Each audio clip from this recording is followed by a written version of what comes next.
Konting update lang para sa ating property. Dadahan-dahanin lang natin yung pag-upload ng mga updates dito para makita na iba nating watchers yung pagkakasunod-sunod ng pagkakagawa. Sa mga hindi pala nakakasubaybay ng ating vlog, ang pinapatayo nating property ay one-story na property with roof deck on top. Kapag nagpapatayo ka ng bahay o ng property, ang lagi nating sinasabi na isa sa mga nagiging struggle ng mga owner at even ng mga contractor is yung connection ng kuryente at tubig. Nung time na to, Meralco pa lang yung nakakabit sa atin at nakikikabit pa rin tayo ng tubig sa kapitbahay. Mabuti naman bago mag-December ay nakabitan na tayo ng Meralco. May nilad na lang yung inaantay natin. Kaya lagi natin sinasabi, ang unang-una sa mga sisecure mo kapag gusto mo magpatayo ng bahay ay yung connection ng mga utilities. Currently, wala namang hassle nangyayari dito kasi maganda yung panahon, kaya tuloy-tuloy yung trabaho. Unlike nung last year, kung naalala nyo, tuloy-tuloy ang pag-uulan at pagbabagyo, kaya medyo nadidelay yung paggawa ng bahay. Kakaiba lang ng konti yung property na to kaysa doon sa mga nakaraan nating vlog kasi nasa subdivision yun noon. Pero ngayon kasi, non-subdivision na tong property na to at wala masyadong rules and regulation na ipapataw sa'yo unlike sa mga subdivision. Medyo nakatipid din tayo ng kaunti kasi wala tayong bond na binabayaran. Walang goodwill fees dito, no? Yung mga naalala yung vlog natin nung kailan, may nagpapatayong bahay at yung HOA daw nangihingi ng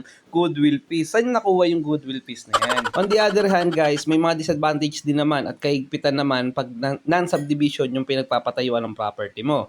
Tulad dito, medyo mas nahirapan tayo ng kaunti sa pag-acquire ng building permit. Unlike doon sa subdivision, parang napansin ko mas madali ng kaunti pagkuha ng building permit at hindi masyadong na-hassle yung pag-apply natin ng building permit. Dito kasi medyo na-delay ng 2 to 3 weeks dahil sa isang problemang hindi ko na ikukwento pa. Pero meron din naman tayong mga watchers dito na nahirapan mag-acquire ng building permit na mga nasa loob ng subdivision dahil sa mga requirements ng HOA. So siguro depende sa case, depende sa sitwasyon at depende sa area. By the way, bare finish lang pala itong pinapagawa natin. So expect ko, no, by March 1st week siguro, maita-turn over na sa atin to. So total of 2 units to. Isang unit na maliit sa likod at isang unit na malaki sa harapan. Pwede rin siya ma-convert anytime, no, para maging commercial, especially katulad ng isang warehouse at may stop house sa likod. 3 vehicle ang possible kumasya sa harapan as parking at meron pang extra space para sa street parking. Pero syempre, hindi na natin kinoconsider na parking area yung street parking kasi bawal naman talaga doon dahil hindi naman natin pag-aari yun. Kaya nga tayo nagpagawa ng sarili natin parking lot para sa atin or kaya sa mga client na uupa dito. Ganun pa man, i-update ko na lang kayo sa mga incoming updates in the following weeks and months kung ano na magiging itsura nito. Guys, kung may natutunan kayo sa vlog na to, baka pwede naman ako makahingin sa inyo na isang like at follow mo na rin ako dito sa ating channel para matuto pa ng mga